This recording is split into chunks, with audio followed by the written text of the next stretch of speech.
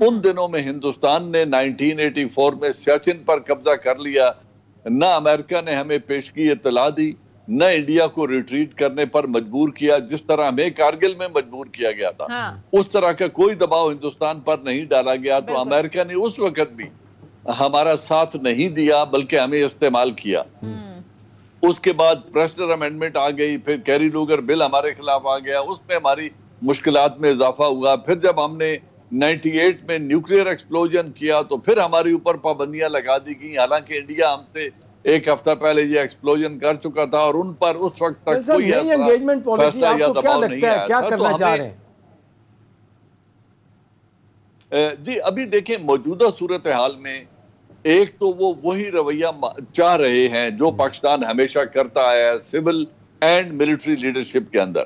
پاکستان جیسے میں نے کہا we have been bending backward، ہم پورا ہر اعتبار سے ان کے ڈکٹیٹس کو ایکسپٹ کرتے رہے ہیں، لیکن present political leadership and military leadership نے جو ایک سٹینس لیا ہے نو مور کا اور ایک اصولی موقف اپنایا ہے کہ اب ہم اپنے پڑوسی ملک پر حملہ آور ہونے کے لیے ایئر کوریڈور دینا یا ایئر بیسز پرووائڈ کرنا ہم ہرگز ایسا نہیں کریں گے۔ اور اس کے پیچھے ایک لاجک ہے، جو کام وہ ملک افغانستان کے اندر بیٹھ کر 1,40,000 ٹروپس کے ساتھ نہیں کر سکے، 20 سالوں میں نہیں کر سکے، 2.6 ٹریلین ڈالر خرچ کر کے نہیں کر سکے، 2.5 لاکھ افغانوں کو شہید کر کے نہیں کر سکے، وہ اب کسی دوسری جگہ سے ایریل سٹرائکس کے ساتھ وہ کیا نتائج اخذ کریں گے سوائے کولیٹرل ڈیمیج کرنے کے اور افغانوں کی میزری میں اضافہ کرنے کے۔ پہلے بھی امریکہ میں استعمال کرتا رہا اور آج بھی یہی وطیرہ ہے۔ ابھی بھی وہ جو آ رہی ہیں ابھی جو وہ آ رہی ہیں ان کے پاس بھی ایک سٹک اینڈ کیرٹ کا وہ فارمولا لے کے آ رہی ہوں گی یقیناً۔ وہ ہم سے ایئر کوریڈور یا ایئر بیسز کا مطالبہ بھی کریں گے، پھر I M F and FATF کے اعتبار سے کوئی گاجر بھی شاید وہ دکھانے کی کوشش کریں۔ تو it will be a mixed package of pressure and some relief. اور دیکھنا یہ ہے کہ ہماری حکومت ان سب باتوں کو سن کے حکومت کیا کرتی ہے، حکومت کا رد عمل کیا ہوتا ہے۔ بل بریک کے لیے کہا جا رہا ہے، ناظرین بریک لیتے ہیں، بریک کے بعد واپس آئیں گے، کچھ مزید ایشوز پر بھی بات کریں گے۔ جنرل اعجاز اعوان صاحب ہمارے ساتھ ہی موجود رہیں گے، اسٹے ٹیون۔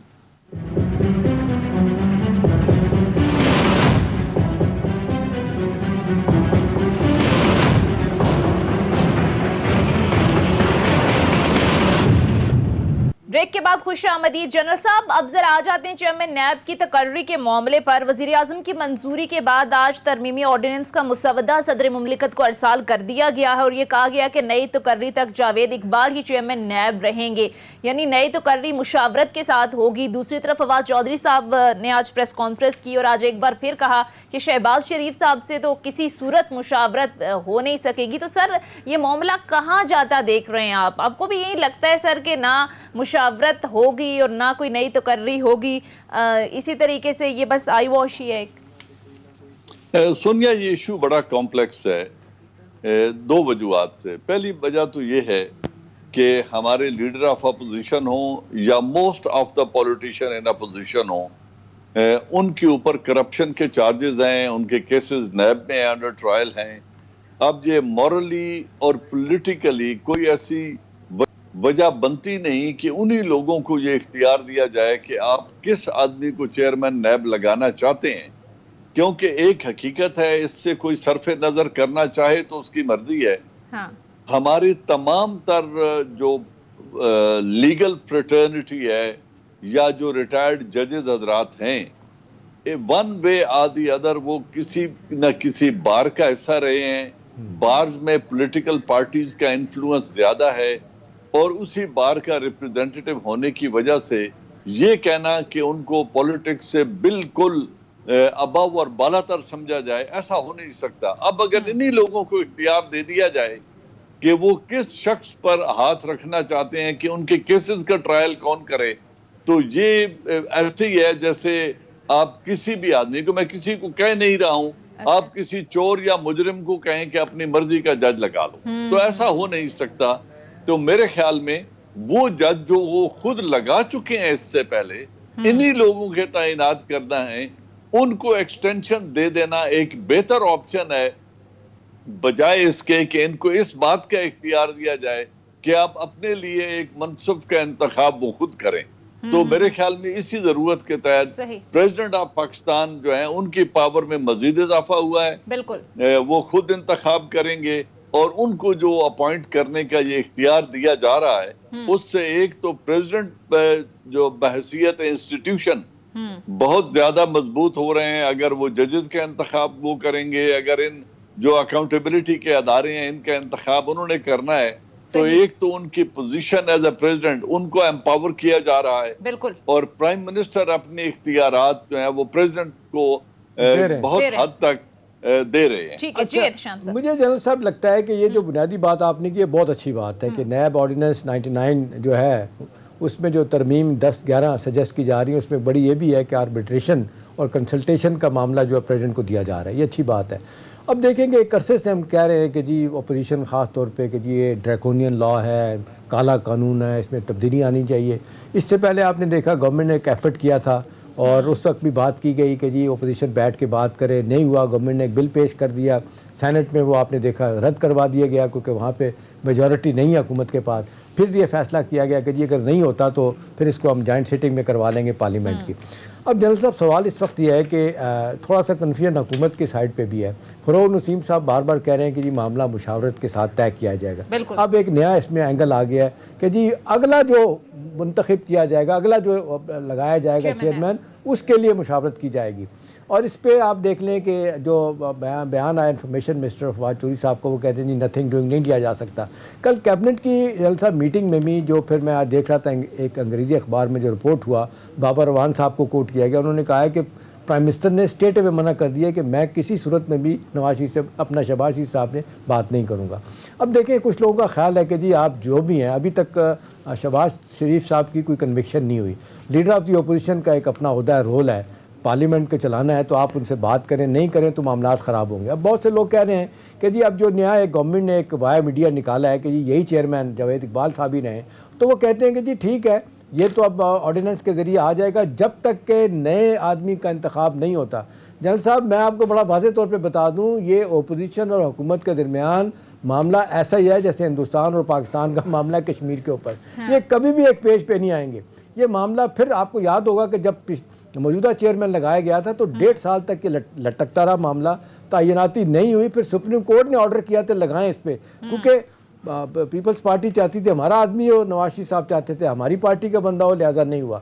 اب یہی صورتحال ہے. لوگ کہتے ہیں معاملہ پھر خراب ہوگا, یہاں معاملات طے نہیں ہوں گے, پھر جائیں گے یہ اپنا پارلیمانی کمیٹی میں, اس کے بعد نہیں ہوگا تو سپریم کورٹ میں. ابھی بہت سارے لوگوں نے کہنا شروع کر دیا اپوزیشن کے لوگوں نے کہ مسئلہ لے کے ہم سپریم کورٹ میں جائیں گے. تو جنرل صاحب میرا آپ سے سوال ہے کہ گورنمنٹ آف دا ڈے بھی تو ذمہ داری ہے نا, آپ نے معاملات بھی تو چلانے ہیں نا.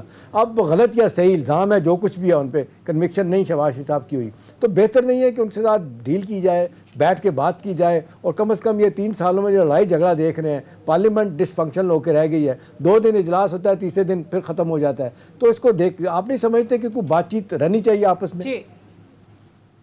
دیکھیں پرائم منسٹر عمران خان صاحب کی جو پوری کی پوری سیاست ہے, اور اس پوری کا محور یہ ہے کہ پولیٹیکل ایرینا میں جتنے کرپٹ لیڈرشپ ہے اب بقول ان کے یا ملک کی جو پولیٹیکل مزری ہے, اس کی ذمہ داری وہ ڈالتے ہیں بڑی 2 پارٹیوں کی لیڈرشپ پہ. اور اس کے علاوہ بھی بہت سارے ایسے پولیٹیشینز ہیں, چاہے وہ سینٹ میں ہوں, جو ایم این ایز ہوں یا ایم پی ایز ہوں, وہ سمجھتے ہیں کہ اس ملک کی جو بھی یہ غربت کی حالت ہے یا جو فائنینشیل کنڈیشن ہے, اس کی تمام تر ذمہ داری ان کرپٹ پریکٹسز کی وجہ سے ان پولیٹیشنز پر عائد ہوتی ہے. اور اسی لیے انہوں نے ایک انصاف کا نعرہ لگایا, ایک تحریک چلائی.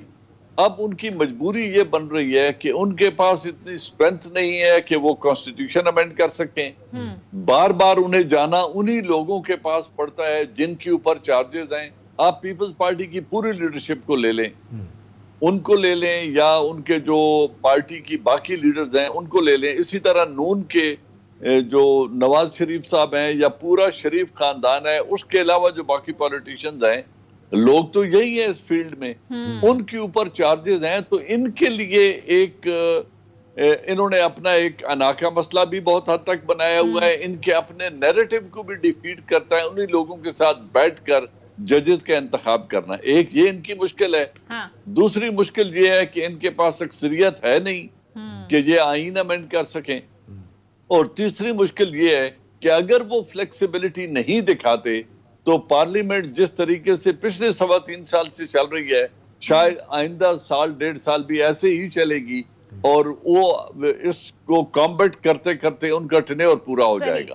تو یہ ایک کمپلیکس سچویشن ہے. جیسے پہلے میں نے کہا اس میں کوئی ایزی وے آؤٹ مجھے بھی نظر نہیں آتا کہ وہ فلیکسیبلٹی دکھائیں تو انہی لوگوں سے بات کریں جن کے خلاف ان کا پورا سیاسی بیانیہ ہے، جن کو وہ ذمہ دار ٹھہراتے ہیں، اور اگر ان سے بات نہیں کرتے تو پارلیمنٹ. اچھا ایلیمنٹ اس میں ایک اور آ گیا جو آپ نے دیکھا، ہم نے دیکھا کہ بیوروکریٹس اور بزنس مین جن جو بہت ہیرس ہوتے تھے، ابھی بھی آپ دیکھ لیں بیوروکریسی تعاون نہیں کر رہی ہے، 3 سالوں میں ان کے لیے مشکلات ہیں.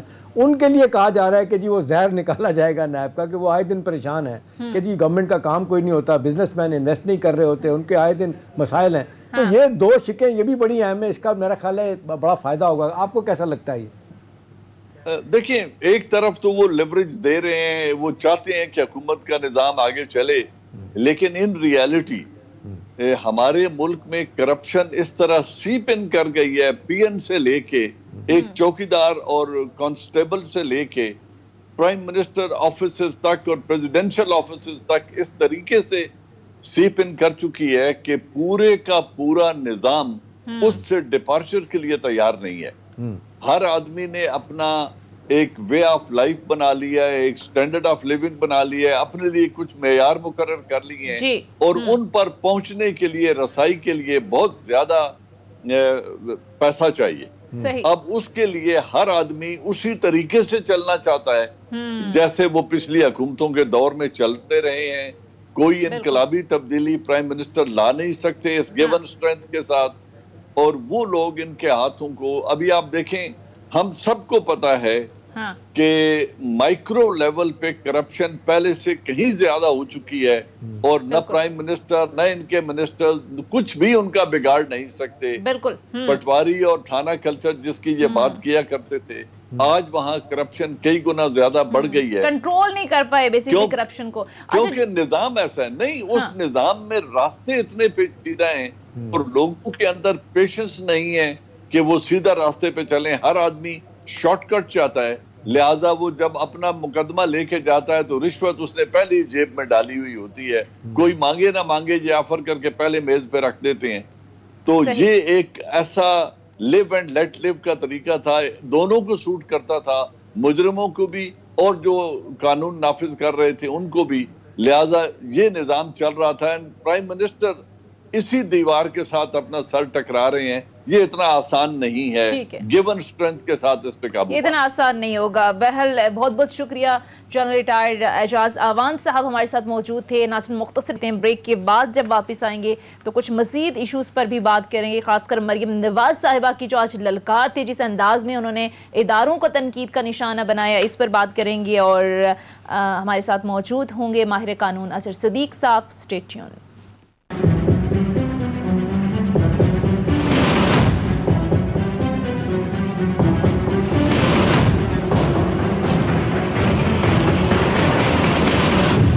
بریک کے بعد خوش آمدید پروگرام میں ہمیں جوائن کر چکے ہیں ماہر قانون اظہر صدیق صاحب. بہت شکریہ اظہر صدیق صاحب آپ کے وقت کا.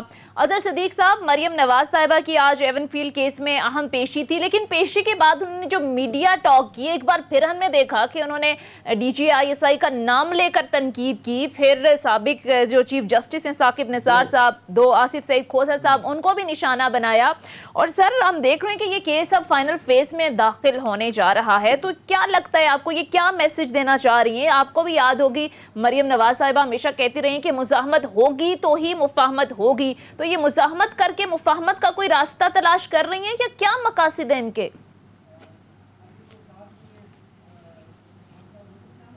ٹھیک ہے، اظہر صدیق صاحب سے بات کریں گے. جی احتشام صاحب، میں نے آپ کا سوال سن لیا. اظہر صدیق صاحب بھی میرا خیال ہے اس پہ بڑی اچھی بات کر سکتے ہیں. 2 چیزیں ہیں. آج شہر اقتدار میں سارا دن جن لوگوں سے رابطہ ہوا مریم صاحبہ کی ان باتوں سے کیا تھا. پہلی تو بات یہ ہے کہ سوال یہ کیا جا رہا ہے کہ جی اس ساری گفتگو کا مقصد جو انہوں نے بعد میں کیا کہتے ہیں کورٹ کے باہر لوگوں سے بات کی ہے کہ اس کے سیاسی مفادات کیا ہو سکتے ہیں اور ان کے عدالتی مفادات لیگل، وہ کہتے ہیں قانونی طور پہ تو نہیں لگتا کہ جو آج انہوں نے باتیں کی ہیں اس کا فائدہ ان کو ہو، سیاسی طور پہ فائدہ اٹھانے کی کوشش ضرور کریں گی۔ پہلی بات ہے کہ ایک فیکچولی بات وہ غلط کر رہی ہیں کہ جی جب پیناما ہوا اور اس کے بعد نیب ہوا سارا کچھ ہے تو اس میں جنرل فیض کا نام ہے۔ جب پیناما آیا تو سونیا اس وقت جنرل فیض ISI کے چیف نہیں تھے، بالکل وہ آرمی وہ DGI ISI چیف نہیں تھے، وہ ڈپٹی تھے وہاں پہ، اصل معاملات ISI چیف اور تھے، وہ دیکھ رہے تھے۔ اور دوسری بات یہ ہے کہ جس طریقے سے انہوں نے آپ نے دیکھا کہ بڑا بھنا کے جواب دیے کہ جی جب پوچھا گیا ان سے کہ جی کیا یہ جو آپ نئی پٹیشن لے کے آئی ہیں آپ کے چچا شہباز صاحب کی بھی سپورٹ، سنا دیتے ہیں ذرا ہم اپنے ناظرین کو کہ کیا کہا جب ان سے ایک صحافی نے سوال کیا کہ جو پٹیشن آپ دائر کر رہے ہیں یہ آپ کے چچا کے آشیرواد سے ہی ہے، کیا جواب دیا مریم نواز صاحبہ نے؟ آپ کو سنواتے ہیں، پھر اس پر احتشام صاحب کا کامنٹ لوں گی۔ جی شفقت۔ احتشام صاحب، جماعت کو بیچ میں نہ لائیں، یہ ہماری جنگ ہے، یہ میری اور نواز شریف کی بات ہے، جماعت کو، یہ چچا کو بیچ میں نہ لائیں۔ دیکھیں کچا چٹا کی بات پہلے کر چکی ہے، انہوں نے کہا تھا بار بار کہتی تھی میں کھولوں گی جب یہ معاملہ ہوگا آگے، تو آپ نے دیکھا کہ پہلی ہیئرنگ میں جس طریقے سے عرفان قادر صاحب پیش ہوئے اس طرح کی کوئی بات نہیں کی گئی، اور بلکہ انہوں نے تو بڑا اسٹرانگ میسیج دیا کہ جی ہماری اداروں کے ساتھ کوئی لڑائی نہیں ہے، کوئی اس کو یہ نہ سمجھے، لیکن باہر نکل کے ان کی موکل جو ہے انہوں نے بالکل مریم صاحبہ نے ڈفرینٹ باتیں کی۔ سونیا دیکھیں 18 ماہ ہو چکے ہیں اس کیس کو، ایون فیلڈ کی جو اپیل کی ہے ہائی کورٹ میں، انہوں نے اسلام آباد ہائی کورٹ میں ایک ہیئرنگ ہو چکی ہے، میرٹ پہ ڈسکشن ہو چکی ہے، لہٰذا آپ اس ٹائم بٹس نہیں ہو سکتے، پہلے یہ بات ڈسکس ہوگی، ٹھیک ہے۔ دوسری پٹیشن بھی انہوں نے ایکسیپٹ کر لی ہے جس پہ انہوں نے کہا تھا کہ جی مجھے کس نے ہٹایا، کون لوگ پیچھے تھے، میں ان کو نام بتاؤں گی۔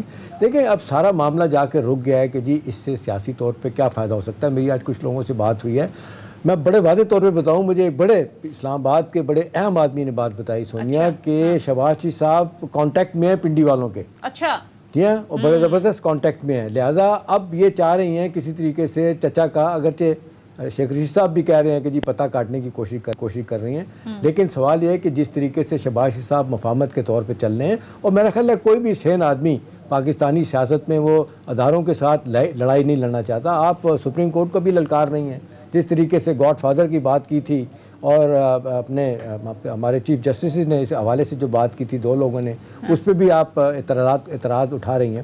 اب بات یہ ہے کہ پارٹی کے اندر تو لوگ بات کر رہے ہیں نا، خواجہ آصف سے پوچھیں وہ تو اوپن نہیں کہتے ہیں کہ بھئی تنازعات جو ہے نا وہ قیادت کا ہے، ہمارے اندر تنازع نہیں ہے، تنازع آپ حل نہیں کر پا رہے۔ اور پھر ایک اور میں بات بتا دوں، لوگ یہ بھی لیگل جو لوگ فیڈرلٹی کے لوگ ہیں وہ یہ کہہ رہے ہیں کہ جی یہ اوپن اینڈ شٹ کیس بنتا جا رہا ہے، اس لیے کہ اتنا اسٹرانگ کیس ہے کہ یہ مریم صاحبہ کی اپیل جو ہے نا وہ ریجیکٹ ہو جائے گی، اور موسٹ پرابلی بھی کہہ رہے ہیں کہ ان کو دوبارہ جیل میں جانا پڑے گا، ٹھیک ہے۔ اور پھر تیسری بات یہ کی جا رہی ہے کہ یہ جو 18 مہینے ڈیلے کیا یا مزید ڈیلے کرنے کی بات، بہت ٹائم مانگا نہیں دیا گیا، وہ یہی تھا کہ جی 2023 آئے گا، قاضی عیسیٰ صاحب بیٹھے ہوں گے وہاں پہ سپریم کورٹ میں، شاید ان سے ریلیف لیا جا سکے۔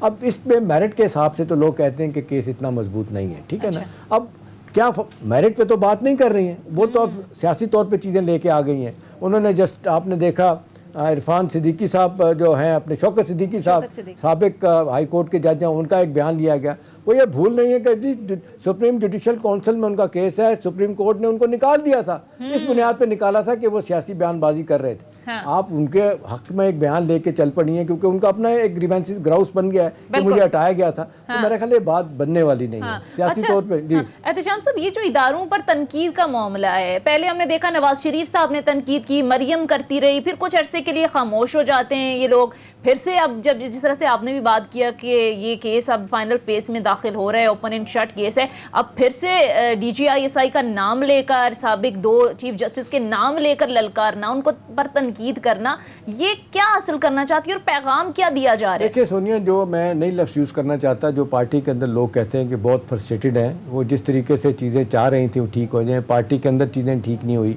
چچا ناراض ہیں، حمزہ کے ساتھ جس طریقے سے ان کا آپ دیکھ لیں اختلاف سیاسی طور پہ بہت آگے چلے گئے ہیں، نواز شریف صاحب ماننے کے لیے تیار نہیں ہے کہ بدلتے حالات میں ایسا معاملہ نہیں چل سکتا، پارٹی کو بڑا سیریس ڈیمیج ہو رہا ہے، نقصان ہو رہا ہے، 2023 کا الیکشن سامنے ہے، پارٹی کے اندر اختلافات ہو رہے ہیں، مریم صاحبہ کو جو مینڈیٹ دیا گیا، جو کہا گیا کہ جی آپ نے لڑائی لڑنی ہے، وہ پارٹی کے لیے اور آئندہ کے الیکشن کے تناظر میں بالکل ٹھیک نہیں ہے۔ اب لوگ جو کھڑے ہو گئے ہیں ساتھ، آپ دیکھ لیں میجورٹی MNAs MPAs پارٹی کی سیکنڈ تھرڈ لیڈرشپ، 1-2 لوگوں کے علاوہ خاص طور پہ آپ دیکھ لیں شاہد خاقان عباسی ہیں، اور تھوڑا سا آپ دیکھ لیں جس سے احسن اقبال صاحب ہیں، باقی سارے لوگ جو ہے نا وہ ان سے اختلاف کر رہے ہیں کہ یہ پنپنے کے لیے، جینے کے لیے، سیاسی طور پہ